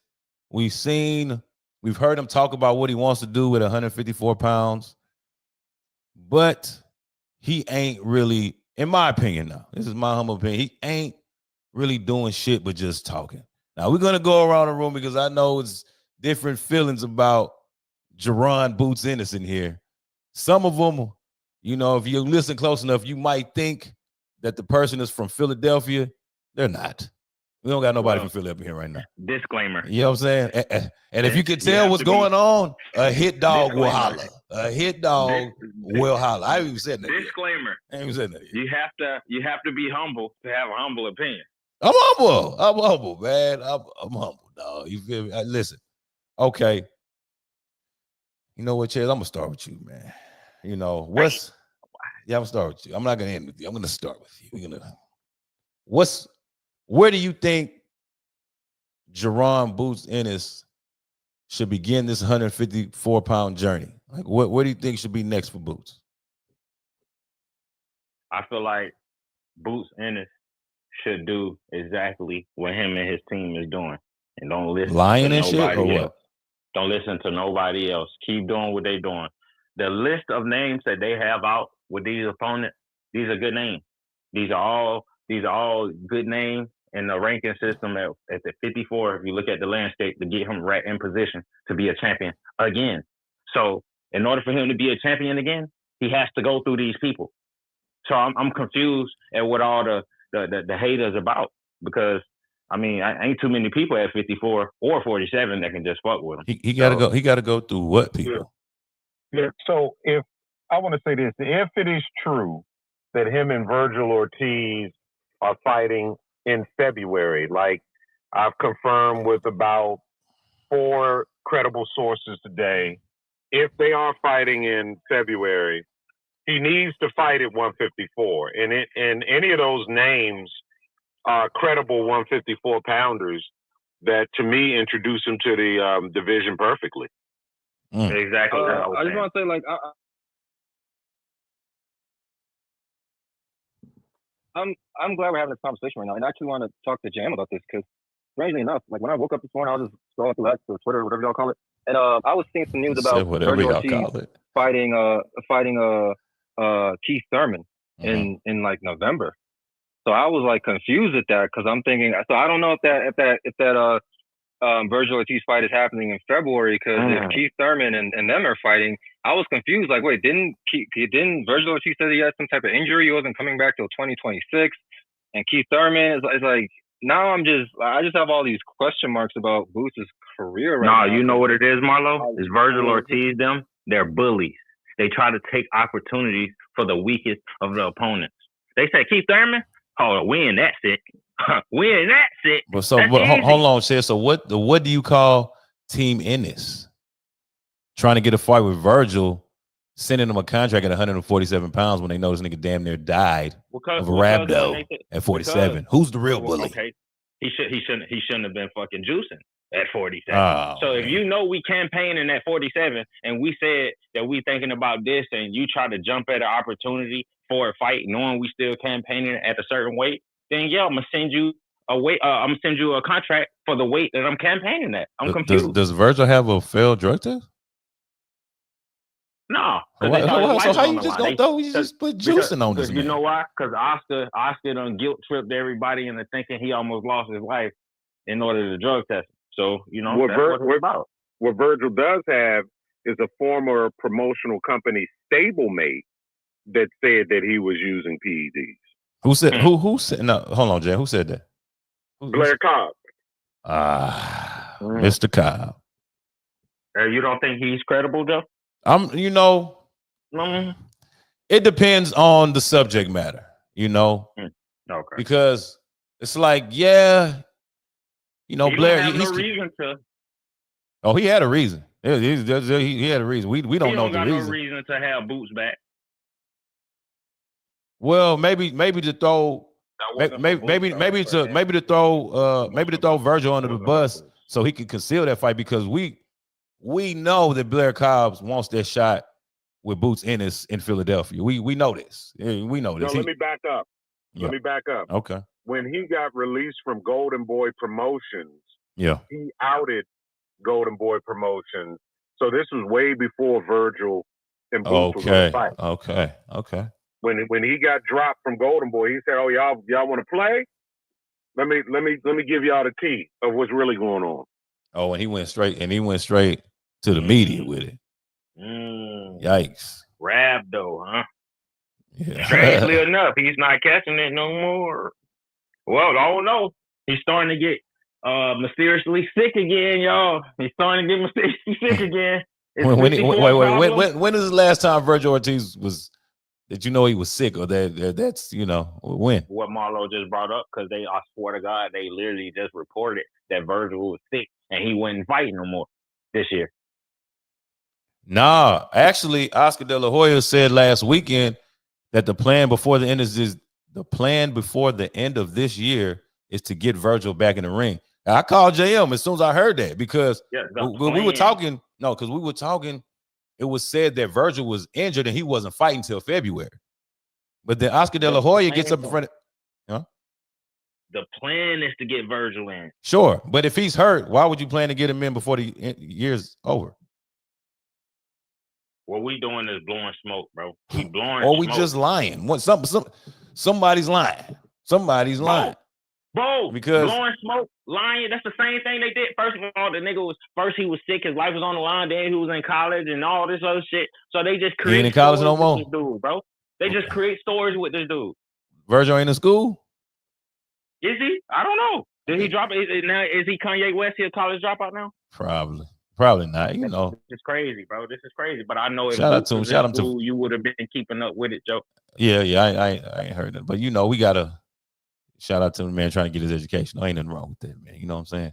But it's kind of crazy how you enroll in a school, the timing of the enrollment. It is fishy, ain't it? You can raise questions. You can. Yeah. I mean, you should. You should. Now that I am. Why aren't you questioning him, Joe? I don't feel like I need to question him. I feel like Virgil. What? Yeah, I feel like. You don't feel like. I feel like Virgil's. You need to question Boots, though, right? Absolutely. I think Virgil is doing. Absolutely. Are y'all hearing it? No, listen. Okay, let's see why we need to question Jaron Boots Ennis. Okay, Boots will get up in front of all of us and say, I want the top guys in the next weight class. These guys down here, they don't want to fight me. I can't get no good fights here. I'm going up, man. And 2 days later, you know what? I want to be undisputed at 47. We're gonna get to 40. We're gonna get to 54 when we get there. I want to get all the belts here first, and then go up to 54. A couple days later, I'm going. Now he don't even say it. It's Eddie that says it. Now we're going to 54. He's gonna. We're targeting Josh Kelly, and we like, wait a minute. Then he mysteriously becomes number 5, no 4. You know what you're talking about no more, bro. You're all over the place. I'm just giving you the rundown. That's the timeline of it. That is the timeline of Jaron Boots Ennis, bro. And this is like within a year. Everything I just said was within 1 calendar year. Yeah. So it's like, bro, are you going to 54? Are you really going to fight the top guys? Or, for the longest, you still had that belt at 47. They stripped you gave up one. You try to hold on to the other. It was like, what are you doing? What you doing, Boots? Yeah, Joe, you just mad at nothing, bro. What you mean I'm mad at nothing? I ain't gonna hurt this nigga goddamn near 33 fights, 32 fights. And you know what's so crazy? Give me the signature Boots fight. What's the signature fight? Stanley Onis? Look how much you just stank on you. Talking about Boots. Stank on you is what? Okay. Look how much you just turned up talking about Boots. I'm just saying. Because give me Where were you at, Joe? Bro, you was just in here quiet. I was listening. I was trying to put some shit together. Talking about, listen, this is what I need to know. JM, you can help him out if you want to. I need to know, Joe. You can help him out if you want to. Give me Jaron Ennis' signature fight. Who was the fight that? Oh, this go down in history. Boozing. What happened to Virgil, Joe? Oh man. I don't know. What happened to Virgil? Virgil's waiting for Boots at 54. From what I know, he's waiting for him. He's waiting for him, dog. We on some other shit. He's waiting for him. He's waiting for him. That's really all I can say. I mean, JM, what you want? Like, what do you want Virgil to do when he thought he was finna fight Boots at 54? He gets a contract that says 47. What is he supposed to do? What he waiting on him at in the admissions office, Joe? And he's waiting in the division, dog. He's waiting at 154, bro. Come on, man. That's what's going on. Come on, man. Let's be real. Now, JM, please give me the signature fight. The signature fight that Boots Ennis has out of his 33 wins, 32 wins. What is the signature? Man, let's go to his damn resume. Keep talking. Boots ever be the former world champion? Oh my God, lip and shits. Okay. And then is that not enough? It's not. I mean, hey, that's enough. Okay. All right. I knew you was gonna go there, but is that the signature fight? Lip and yets? Come on, man. I didn't say it was. So what fight is the signature fight? It can be pick of the litter. He does. They all pretty much end the same. Pick of the litter. Pick of the litter. He dominates all of them. Man, love nuts don't count, man. Lipping whatever the fuck. Man, get the fuck out of here. Why y'all justifying this bullshit? Every time I come back in here, y'all some bullshit again. Why y'all justifying this bullshit ass nigga Boots? Put this nigga in a casket, man. Tired of this bullshit with this nigga. So now we trying to figure out what's next for him. Like, in his route to 54, where does he go? Figured out a casket. He gonna dig somebody from a fucking grave and fight him. Yeah, because but before this, get back and say, oh yeah, man, shit. Well, shit, man. It was Rashidi Ellis. Y'all wanted to fight him before. Now that the nigga's off a knockoff, I'm getting knocked out. No, he's fighting in a team combat league or some bullshit now. Man, get the fuck out of here, man. He's just gonna dig some bullshit up. Man, Grump. Hey, Grump. If you there, I want to. Grump, if you there, I want to hear your opinion on what Boots should do next. Real quick before you say this, before you say it real quick, bro. Real quick. Why does it seem like when Rolly got into that WBA, that regular belt, that nigga Boots got right the fuck up out of there too? Did he duck Rolly? Did Boots duck the smoke from Rolly? Because they say he's like, all these fighters, they say he'll beat the shit out of Brian Norman, but he definitely ducked Brian Norman. He got all the way up out of there. Yeah, the belts in all these divisions to not have to fight these dudes. Check this out. What y'all got against Boots, man? No. See, that's the thing. See, that's the thing. See, you want, that's what people want to make it. That's what people want to make it. Oh, we got something against Boots when we're literally. I have anything against them. I just pointed out facts. Yeah, and we're literally just calling the bullshit like what it is. Like, come on, bro. This man was trying to line up Cody Crowley. This motherfucker is half blind and bro, just go. Come on, deaf, blind, and bro. What? Come on, man. That's your king. Listen, it's just a fact. It's nothing against him, but it's just facts. Wait, did he fight Cody Crowley? Man, get the fuck out of here. Cody couldn't pass a damn physical, bro. Did he fight him? He could not pass a physical. Okay. Why would you want to fight a nigga that's not physically fit? Why is that? Why is it your choice? Why? The same reason Pacquiao tried to fight Errol Spence, and he couldn't pass the physical. Nah, Errol couldn't because his eye, right? His little sparring partner busted him in his eye. Exactly. So why Cody Crowley couldn't pass it? Because his fucking eye. Hello, somebody. Spence didn't fucking move out of the division and duck everybody else. Spence didn't get the fuck out the division, though. Spence didn't drop all of his belts and get the fuck and run the fuck away. Spence didn't do none of this shit. Yeah, because ain't nobody try to wait him out. Fuck out Ain't of nobody try to wait him out. How was Brian Norman trying to wait out Boots? That's And why he went bro, overseas. so what? Bro, He told him. He told him. He said, after I fight this guy in Japan, me and you are next. Who cares? Who cares? Why he couldn't fight Boots? Bro, because they already had that locked. locked. Bro, they already, come on, you know it. Why you doing that, man? You know he already had that Jen Sasaki shit locked in after after the Michaela Mayer card. No, it wasn't. It's still a whole year, still a whole half a year left. He said he wanted Boots after that fight. Make 47 no more. Bro, he said he wanted Boots after that fight. What do you want? What do you want? And you believe that shit? Absolutely, I believe. Well, I ain't got no reason not to believe that. It's not cap. He booked the Jen Sasaki fight when he was in Vegas on a McKenna All right, so tell me this then. So tell me this. You know what? So tell me this. Couldn't he book the same thing with Boots? Grump answer the question. Yeah, Grump.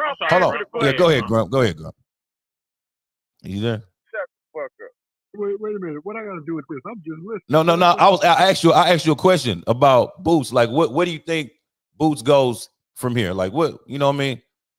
I didn't hear you speaking to me. Yeah. No, I have no idea where he goes. Okay. Where he should go, but I might have some ideas. Where should he go? No, I don't know. Yeah. Where you think he should one go? of the things, well, at 54, well, here's the thing. It's kind of a tough one. And I say that because he suggested that he needed 2 tune-ups, or somebody suggested that he needed 2 tune-ups in the division. So if he needs 2 tune-ups, then he should randomly select 2 guys within the top, 15. Yeah. And see if the first one would be the lowest ranking guy in the top 15. One of less than he has 4 from opponents. 15 to 10, and then the second guy should be from 10 to 5, and so forth like that. I don't know who that might be, but if you were asking me, I think he should step in, challenging for one of the titles. If he has a championship, whatever the leverage he can leverage to get front row, front of the line, to challenge to either one of the titles that if there's a vacant title, fight for that, or a title that he has. So I don't know, man. That's a tough one. But I do have a question for y'all to put back in the mix. You can ask, what was his signature about? I can't point to it unless you go and say Lipinets, but Karen. I'm going to say that Karen was his toughest opponent twice. Out of all 40 or 30, how many fights he has, Karen has proved to be the toughest opponent that he's faced. Somebody who Boots said was weak, and somebody who Boots said, what he say, like he was running from, he didn't want to fight him. It's a whole bunch of bullshit, and it just turns out, Boots, you just, what you thought you could do to this guy, you just couldn't do it. You just couldn't do it. He tried Norman sleeps Karen. Rolly sleeps Karen. Ryan Garcia sleeps Karen. Hey, Karen Kujaran. Karen outbox him. Karen outbox Brian Norman. Rolly. Well, you ready? So calm down, Joe Norman. Calm down, Joe Norman. What a signature win right now. But Boots will watch. What's the signature win, Marlo? What's the signature win, dog? Is it not Stanny Ennis? Bullshit. That's somebody Stanny stank on you. That's what that is. Yeah, you unified the division. What's wrong with that? Get the fuck out of here. Wow. You see what I'm saying? I'm saying that's better than Lipinets. Like, Okay.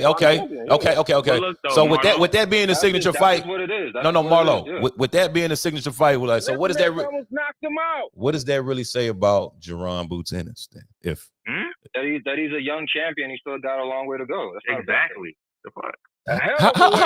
Wait, a hell of a ways to go. Because now and then let's go to this too. So if Brian Norman is quote unquote ducking or avoiding Boots, then why was it Boots that chose to leave 147 pounds on the week that Brian Norman was fighting Jen Sasaki in Japan? Why was it so specific on that week? Because he already made attempts to fight both champions. Marlo, that's crazy. Brian Norman wasn't going to fight him, and he realized, okay, I'm not going to be undisputed. I might as well just move out. Exactly.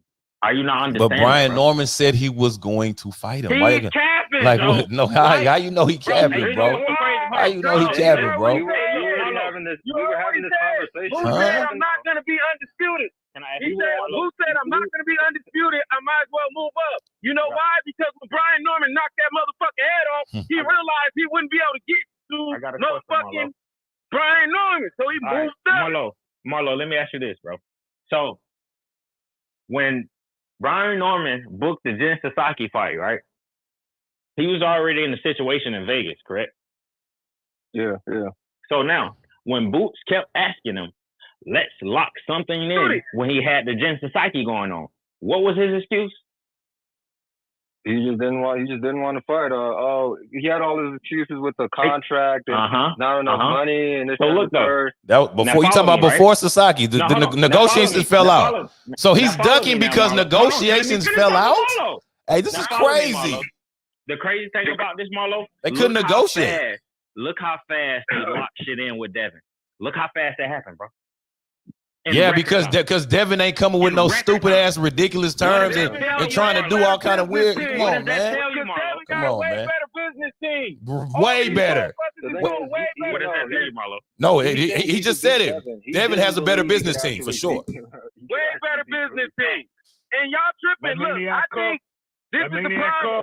This is the problem. I still think they're going to. No, I don't think they're going to fight because Boots has ducked more than just Brian Norman at this point. So when you go around just ducking everybody and pulling people out the grave, you probably ain't never gonna fight nobody real. But you might get gifted a couple belts in different divisions and shit because you'll wait till somebody gets injured so they can't fight you. You'll wait till somebody's no longer there. You'll wait, put yourself in these positions just to get elevated. You ain't gonna get this shit out the mud. Hey, just like Southpaw said, man, Philly fighters is weak as fuck. Jaron Boots Ennis is bad for Philly. Donkey of the day, nigga. Donkey of the fucking day. You know, I'll say this too, if I could, Joe. Go ahead. I think this. He should fight Boachuk because Boachuk looked really good against Michael Fox a couple of months ago. Boachuk did fight Ortiz, to a decision loss. So Boachuk would give him credibility at 54. But I think the problem with this whole Brian Norman thing is, look, we made a good faith effort to you, and you guys said no. You guys turned it down. I don't owe you a second chance. So it's like, look, if you're gonna tell me no, don't assume I keep coming back to that well because somehow I'm supposed to. Hold on, B. So you saying Boots saying you guys he don't owe? To get a fight, you only supposed to go to the negotiation table once. That's what I'm saying. Like, yeah, like, and we're ducking because it didn't go, like, because the negotiations fell through. That's. Hey, some fighters go to that shit millions of different times. Okay, we couldn't make nothing happen. All right, we'll make something happen in a couple months. Yeah, this ain't because Spence and Crawford. Look how long those negotiations took. Come on, man. Look how long it took to negotiate Spence and Crawford, B. Look how long it took to negotiate. Well, Joe, you're not negotiating. Negotiating means that we're gonna have continue. Go ahead, Will. Thank you. Get you from Yavin. Go ahead. Get off your chest. It's funny because, Will, I remember you specifically talking about how Boots is too big for the division. So why is it crazy that he finally moved up? Still, it doesn't matter if he's too big for the division. When he sit back, it doesn't matter. It doesn't matter right now. He ain't. Listen, I feel like he should have been at 154 already. But if that's the case, then that bitch ass nigga shouldn't be acting like he's calling out everybody at the 147 division like they don't want to smoke with him. All right, now Joe, let's talk about let's look at because you were in real estate. If I say, Joe, you got a piece of property that's worth $200,000, yeah, I'm gonna give you $1.7 million for it. You can have this motherfucker. You tell me no. Okay, you're losing my money because you were going to get over way more than what you were worth. Yeah. So if you're going to tell me no, my ship don't stop moving because of that. I keep moving until I keep going because. But see, this is the only thing that's confusing, though, Brandon. This is where it gets confusing because that nigga did not move up after the negotiations didn't go through. He fought Stanionis. He still was in the division. He didn't go anywhere. He stuck around. Exactly, Joe.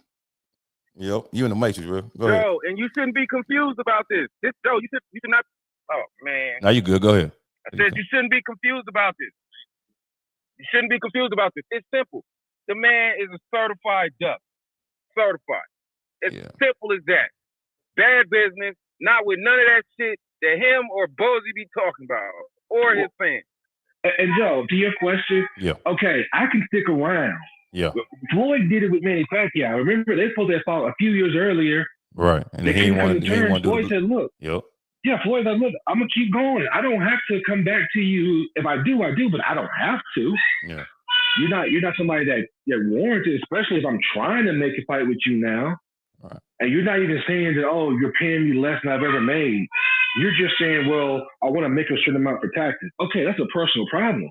Right. Because let's say, for example, he sticks around and he says, okay, Brian, let's fight again. Now Brian says, well, I want this amount of money. Well, bro, you only worth this much. You already told me no on your biggest payday ever. Why would I think you're not going to say no again if we offer you a little bit more down the road? He's definitely getting a bigger payday fighting Devin Haney right now. Definitely getting a way bigger payday. Dude, hey, look, if he's getting a bigger payday, I can't tell a man what to do. But I can tell you this, though.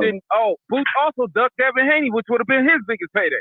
What I can say is he ran a 154 for a low payday with a Brian Norman loses to Devin Haney, he becomes the gatekeeper. Damn, for real? Stop, man. The kitchen is open. Wow. You said facts, JM? Let's think about it. If he loses, he becomes a gatekeeper? Nobody wants Brian Norman. Whoa. Okay, Joe. Okay. Brian Norman's only relevant because he beat a guy he was supposed to lose to in Centillion. He was supposed to lose in Centillion. He beat Centillion. Yeah. Top rank, nobody has even been. Too, right? They haven't been even pushing him hard as an opponent. Think about it. How are you the champion and you got to go overseas to get your paycheck? Right. Yeah. That was. Overseas. Devin Haney went overseas. What are you talking about? He fought Cambozo twice. Okay. What are we talking about? Who can't go overseas to get a paycheck? How much money and what? But he wasn't a champion. He was facing a champion. Pacquiao went overseas and fought Jaipur. Earl Spence went over. Well, he wasn't the champion at that time. But it don't matter. Ain't nothing wrong with traveling somewhere, even if you are the champion. Well, Will, let me ask you a question. You can grow your fan base overseas. What are they talking about right now? Well, you know what? Now I'm confused. I'll tell you. I am confused now. They have officially confused me with I'm unconfused. I'll unconfuse you. So confused. When was the last time Brian Norman's a champion and he headlined a card in America? I'll wait. What are you talking about? Answer my question. I don't think he ever headlined one. Okay, so you're a champion that can't be made. Headliner when he knocked out that other dude right before the he headlined in Japan. That's right. He did headline. That was headline. No, I said in America. Oh, you said in America. You said in America. Okay, who are we talking about? I'm trying to. I can't hear both of you. Man, he headlined overseas. That's all that matters. So he hasn't headlined here as a champion. No, the only reason he's headlining is because of Devin Haney. He's never headlined as a champion in America. Okay. When has Boots ever headlined anywhere of significance? Well, hold on. We're not talking about Boots right now. We're talking about Brian Norman because your question was Brian Norman. So look, you don't even make $1 million a fight. You don't even main event in your own country. If you lose to Devin Haney, there's no reason others just say, look, bro, you can keep fighting, but you're going to be that guy that's fighting everybody else coming up. You might fight Tio when Tio gets to 147. What is wrong? Ain't nobody trying to fool with you. What's wrong with that? I didn't say nothing wrong with that. If you win or lose to a fighter, he's still fighting to get back. Man, as you can see, it's real crazy with my guys, man. But we appreciate you tapping in. Appreciate y'all staying with us. This is another episode of Who Gonna Catch These Hands. I'm your boy, Joe Prophet. You see, I had the council with me today. You see how crazy it gets when the council's in there. It's wild, man.